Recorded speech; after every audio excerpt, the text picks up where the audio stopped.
بسم اللہ الرحمن الرحیم۔ مولانا محمد ادریس کاندھلوی۔ احوال و آثار۔ ہندوستان کے صوبہ یوپی میں شاہدرہ، دہلی اور سہارنپور ریلوے لائن پر مظفر نگر سے 50، دہلی سے 64 اور سہارنپور سے 65 کلومیٹر کے فاصلے پر واقع ایک قصبہ ہے جسے کاندھلا کے نام سے یاد کیا جاتا ہے۔ 40-50 ہزار نفوس پر مشتمل یہ قصبہ برگگل کے اعتبار سے زرخیز اور افراد کے اعتبار سے مردم خیز ہے۔ 12ویں، 13ویں اور 14ویں صدی ہجری میں جس قدر اہل علم و فضل اس قصبہ کی خاک سے اٹھے وہ شرف کسی اور قصبہ کو حاصل نہ ہو سکا۔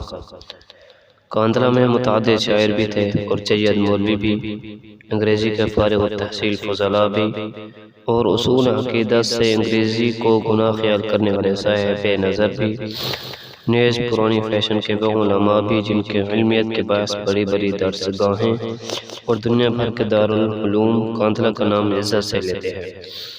جس روشن ضمیر شاعر نے مثنوی مولانا روم کا 7واں دفتر لکھا وہ بھی اس قصبہ کی خاک سے اٹھا تھا۔ کاندھلا کے ارباب علم و فضل کی ایک طویل فہرست ہے جسے اس وقت چھیڑنا طوالت کا باعث ہوگا۔ کاندھلا کے ارباب علم و فضل کی ایک طویل فہرست ہے جسے اس وقت چھیڑنا طوالت کا باعث ہوگا۔ کاندھلا کے انہی علماء و فضلاء کے باعث دنیا علم و دانش میں دیوبند اور علی گڑھ کی طرح کاندھلا کا نام بھی عزت سے لیا جاتا ہے۔ مولانا محمد ادریس کاندھلوی کا تعلق بھی اسی مردم خیز قصبہ سے ہے، اگرچہ آپ کی جائے پیدائش بھوپال ہے لیکن آپ کا وطن مألوف کاندھلا ہے۔ مقدمہ تفسیر میں مولانا نے خود اس بات کی صراحت فرمائی، بھوپال میری جائے ولادت اور کاندھلا میرا وطن ہے۔ شہر بھوپال میں مولانا 12 ربیع الثانی 1317 ہجری 20 اگست 1899 عیسوی کو پیدا ہوئے۔ آپ کا سلسلہ نسب حضرت ابوبکر صدیق رضی اللہ عنہ سے ملتا ہے، اس طرح آپ سب صدیق النسب ہیں۔ آپ مثنوی مولانا روم کے 7ویں دفتر کے مؤلف مولانا مفتی الہی بخش کے اولاد میں ہیں۔ تعلیم و تربیت۔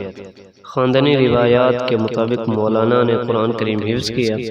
کاندھلا میں قرآن کریم کی تکمیل کے بعد آپ کے والد مولانا حافظ محمد اسماعیل کاندھلوی آپ کو تھانہ بھون لے گئے اور وہاں مولانا اشرف علی تھانوی کے مدرسہ اشرفیہ میں آپ نے درس نظامی کی ابتدائی کتب پڑھی۔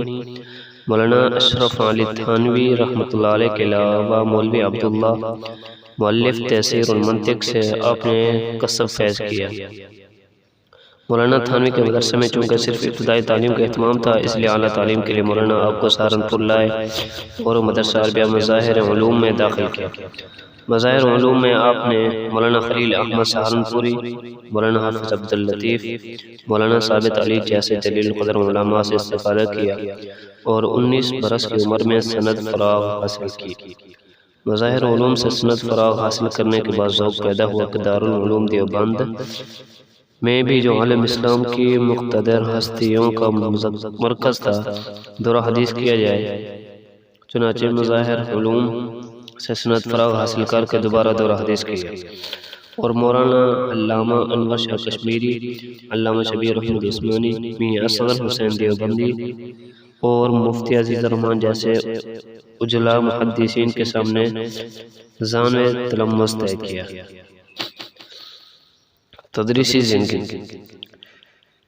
1338 ہجری 1921 عیسوی سے آپ کی تدریسی زندگی کا آغاز ہوا۔ مفتی محمد کفایت اللہ کے قائم کردہ مدرسہ امینیہ دہلی سے آپ نے تدریس شروع کی اور 1 سال بعد یہ ارباب دارالعلوم دیوبند نے آپ کو دیوبند میں تدریس کی دعوت دی۔ مادری علمی دارالعلوم دیوبند کی تدریس ایک بڑا اعزاز تھا۔ مولانا نے اس پیشکش کو قبول کیا اور دیوبند فروکش ہوئے۔ اللہ تعالیٰ نے اس اعزاز کو اس طرح دو آشنا کیا کہ 1 سال قبل جن کبار اساتذہ سے کسب فیض کیا تھا انہی کے پہلو میں بیٹھ کر ان سے حاصل کردہ فیض کو عام کرنا شروع کر دیا۔ دارالعلوم دیوبند میں تدریس کے سال اول ہی میں آپ نے فقہ کے اعلیٰ ترین کتاب الہدایہ، ادب کی ایک اہم کتاب مقامات حریری جیسی مشکل کتاب پڑھائیں۔ دارالعلوم دیوبند سے یہ تعلق کم و بیش 9 سال قائم رہا۔ اس دوران نماز فجر کے بعد 9 درہ میں درس قرآن دیتے، جس میں دارالعلوم کے متوسط اور اعلیٰ درجات کے طلباء حتیٰ کہ بعض اساتذہ بھی شریک ہوتے۔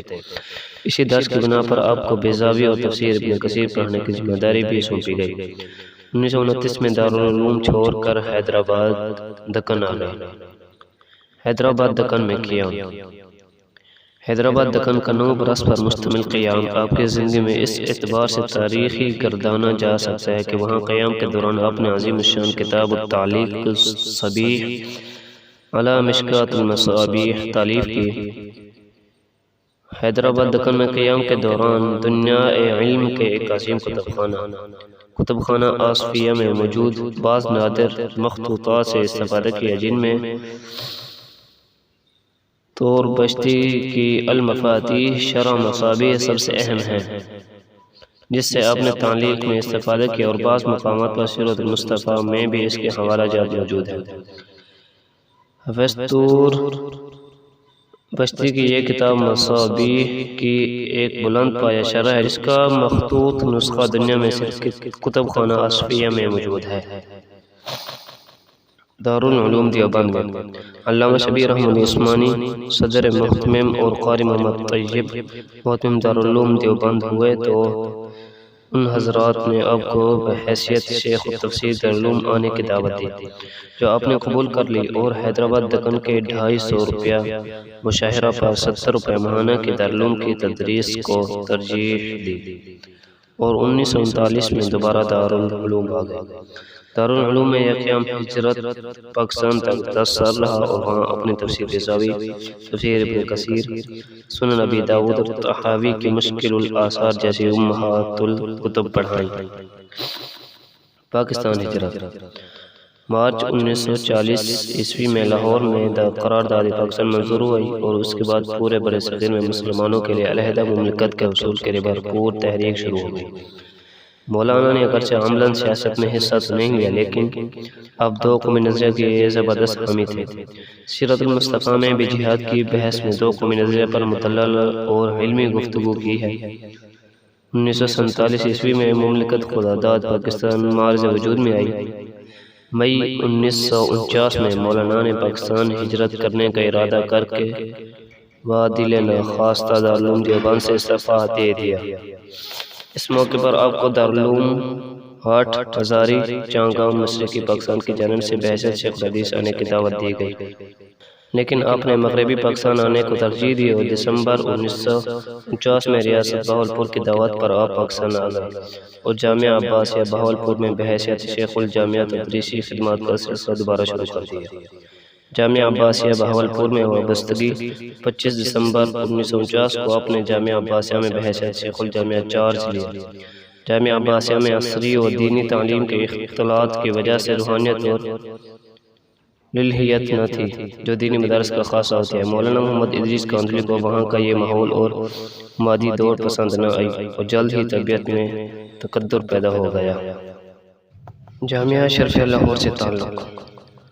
1951 کے اوائل میں مولانا جامعہ اشرفیہ کے سالانہ جلسے میں تشریف لائے اور یہاں خطاب فرمایا۔ مولانا مفتی محمد حسن کی نظر انتخاب نے مولانا کو جامعہ اشرفیہ شیخ الحدیث کے طور پر منتخب کر لیا، چنانچہ بہاولپور واپس جانے کے بعد ایک خط میں مولانا کو جامعہ اشرفیہ آنے کی دعوت ان الفاظ میں دی: میں آپ کو پلاؤ اور بریانی چھوڑ کر دال روٹی کی دعوت دے رہا ہوں۔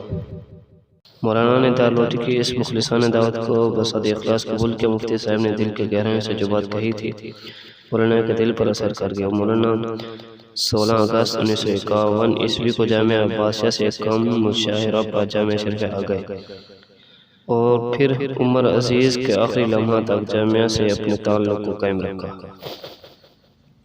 وفات حضرت آیات۔ 2 اگست 1973 عیسوی کی شب اچانک ہچکیاں آنی شروع ہوئیں۔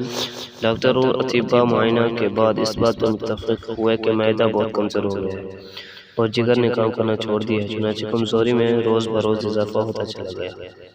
2 اگست 1973 عیسوی سے جولائی 1974 عیسوی تک کا یہ تمام سال اسی طرح کمزوری نقاہت کے عالم میں گزرا، لیکن شدید مرض اور اضمحلال میں بھی درس بخاری کا سلسلہ بند نہ کیا۔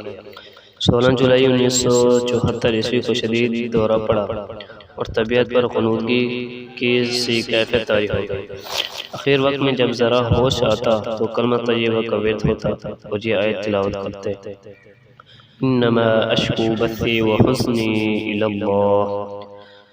28 جولائی 1974 عیسوی 8 رجب 1394 ہجری کو صبح صادق کے وقت طلوع آفتاب سے قبل علم کا یہ آفتاب و مہتاب اس دنیا سے رخصت ہو گیا۔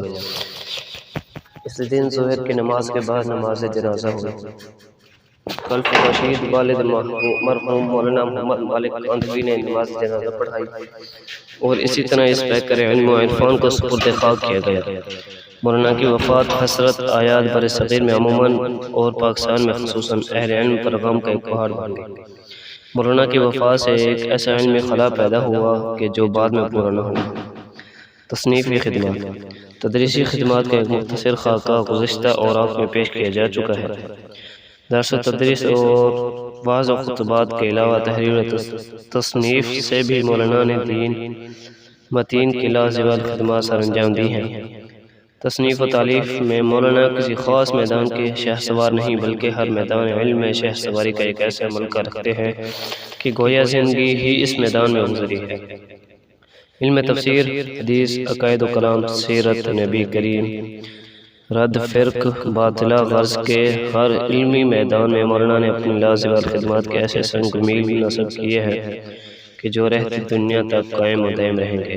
مولانا کی تصانیف کے مفصل تذکرہ کا تو یہ موقع نہیں، اختصار کے ساتھ آپ کی چند تصانیف کا تعارف پیش کیا جائے گا۔ البتہ کتاب زیر تدوین سیرت المصطفیٰ کا ذکر قدر تفصیل کے ساتھ کیا جائے گا۔